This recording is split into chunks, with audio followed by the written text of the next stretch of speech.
right, really quickly, I'm going to review with you how you would do the writing day. And on the writing day, it's a little different from the revision and sentence structure because on the writing days, you have choice. There are actually three things that you can pick. You have just free writing, you have bingo, and you have a daily card. These are going to be your three choices on any day that you enter my room and our bell ringer happens to be a writing day. So let's talk about your three choices. The first choice that you have is called the daily card. So again, up near the window, we have that dry erase board, and you can see that one of the choices is the daily card. So the daily card, this actually will be projected on the overhead on the screen so that you know it is a writing day. So when you walk in and you see the daily card, you're going to say, oh, it's a writing day. You'll get out your writer's notebook. You don't need to wait for me to tell you, right?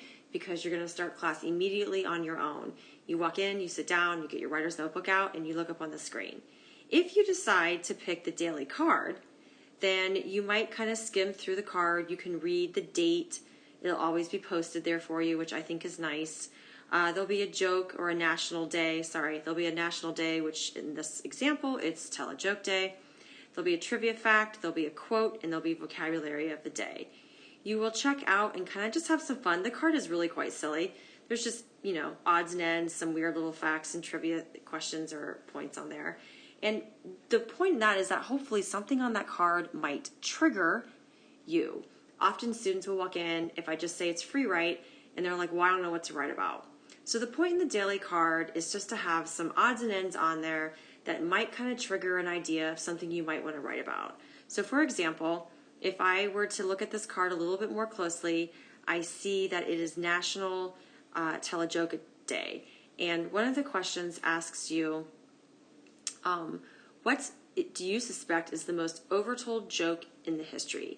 So out of everything on this card, that kind of sold me. I was like, oh my gosh, I know what I'm going to write about. I know a joke that's overtold way too much. So if I were to zoom in on my writer's notebook, as you can see, we always have to date it, right? We always have to title each entry. So I went ahead and I put the date like I have on the revision day and like I have on all the other days, except this time with writing, not only do you have to put writing, but you have to put which one of the three choices that you're going to pick. So you have to let me know, you have to let me know which one of the three choices it is that you decided to pick. So as you can see here, I picked daily card. So I titled it Writing Daily Card. And of course I have the date. Okay, so then I went into saying, I am pretty sure that the most overtold joke ever is probably why did the chicken cross the road? I think I've heard it 1,000 times. However, a close second, in my opinion, would be the knock-knock jokes. So then I actually started thinking about how I needed to write a little more. In order for you to get credit for this, every entry when it's a writing day has to be at least a half a page. At least. So if I were to think about it, that's probably, if I estimate, it's probably about there. That's about a half a page. So with my knock-knock joke, I wasn't done. I would have been done right here, but I needed to write a little bit more. So I looked over at the card, and I decided that I was going to write a little bit more, perhaps about the vocabulary word of the day, because that interests me. So if you can see on my notebook, I actually then went into, I transitioned. I also liked the vocabulary word of the day. So then I wrote the rest of the time about the vocabulary word. So really, as long as you write a half a page, the daily card could have something on it that you wouldn't mind writing about for a couple minutes. That's all. All right, so if we go back, let's say that the second choice, maybe you don't feel like anything on the daily card is interesting. Perhaps everything on the daily card is stupid and you don't want to write about anything on there. That's fine, I get that. Then surely, at least most students surely, would like to earn extra credit. The only way you can get extra credit in my class, so don't ask me for any later, I'm telling you now, the only way you can get extra credit is by working on the bingo card. The bingo card is a calendar-like card, and it definitely is bingo. It has a free space, but you can see that all of the squares have a number. So each bingo entry is numbered. So when you are looking at this, the way that you get extra credit is by getting a bingo. So if I were to say, okay, I'm going to use my free space, I'm going to work on number 12, number 11, number 13, and number 14. When all of those entries are done, I'll have a bingo. When you get a bingo, you get extra credit. When you get a bingo, you will put this bingo card inside your writer's notebook, and you'll put it back. There's a crate on the back table in the back of the room, and it says bingo on the crate. You'll drop your writer's notebook in that crate with that card, and I'll check over your entries to make sure they're a half a page or longer, and then you'll get it back. If you did everything correctly, you get a sticker on the cover of your writer's notebook. Once you have 10 stickers, you get a boatload of extra credit. I will make it worth it. Trust me. It isn't like it's some measly 5 points that won't really do anything to your grade. The amount of extra credit that you get once you have 10 stickers is enough to change your letter grade on a report card up an entire letter grade. So if you have a B on the report card, you can get an A. It's definitely worth it. However, take into consideration that earning the 10 stickers will take you quite a bit of time. Okay, so when you are about to write a bingo entry, I need you to, because this is for extra credit, you really need to watch your length.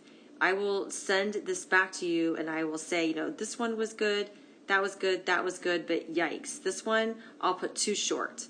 Okay, and that means you don't get a bingo, even though you were so close. I'll circle that in red on your paper, and I'll say you should probably go back and work on the length. You do have the, you may fix it and then turn it back in. So let me show you an example. If I were to take a look and zoom in on my choices here, let's say I picked number 12, it's called Cut and Paste. Look through an old magazine and maybe a photo album and find a great picture. Paste it or tape it to the notebook page, and all you have to do is just write about it. Once you do that, you get to check off the square, and then you're on your way towards getting a bingo. All right, so if I were to show you an example of number 12, which is getting a picture and then writing about it, I found a picture of my daughters, Caitlin and Allie.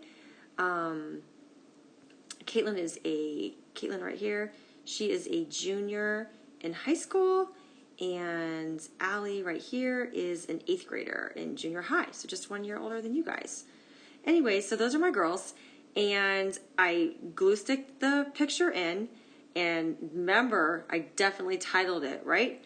I had to title.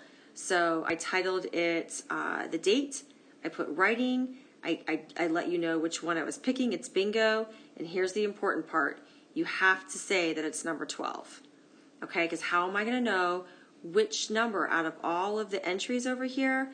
I have to know which number you are completing. If you don't tell me what number, I will then return it to you. I'll send it back to you.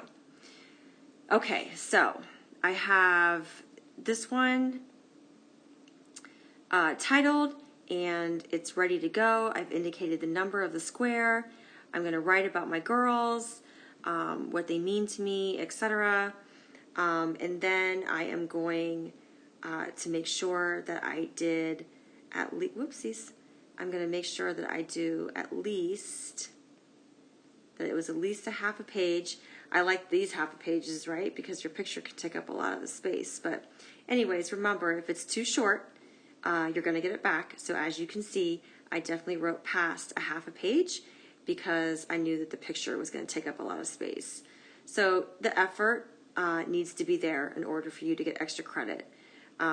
If you turn in something that is sloppy, you wrote really big thinking that would take up space and get you to a half a page faster, I can rest assure you that it will be returned to you, and you will have the choice to either redo it or just not get the extra credit.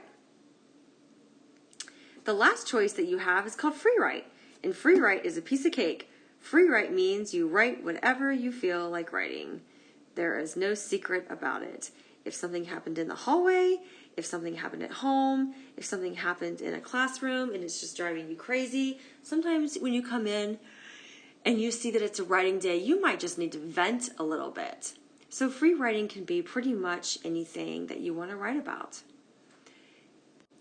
So the only thing that you need to take into consideration is that when you have a writing day, even though you have 3 options to write about, the sole purpose, honestly, in free writing, and there will be very few of you that take advantage of the opportunity, but hopefully you do, is for you to practice not making any kind of, punctuation or silly grammatical mistakes, and to practice using awesome sentence structure. So these 2 things kind of go together into the writing day, and it is a chance for you to practice using them on your own versus me providing them for you as a bell ringer. So instead, when you walk in and you see the sentence structure and there's 5 sentences and you identify them, maybe on on the writing day, if you pick free writing, maybe you try to use a compound sentence and you stick a semicolon in there instead of a fanboy. Just try to come up with your own and see what you can do, because that is how you are going to get better at writing. Taking risks, taking chances, even though you might be wrong, even though it's new, even though it's awkward, taking that chance is what's going to help you become a better writer. So that is how you do the writing days. Just make sure you let me know which one you're going to pick.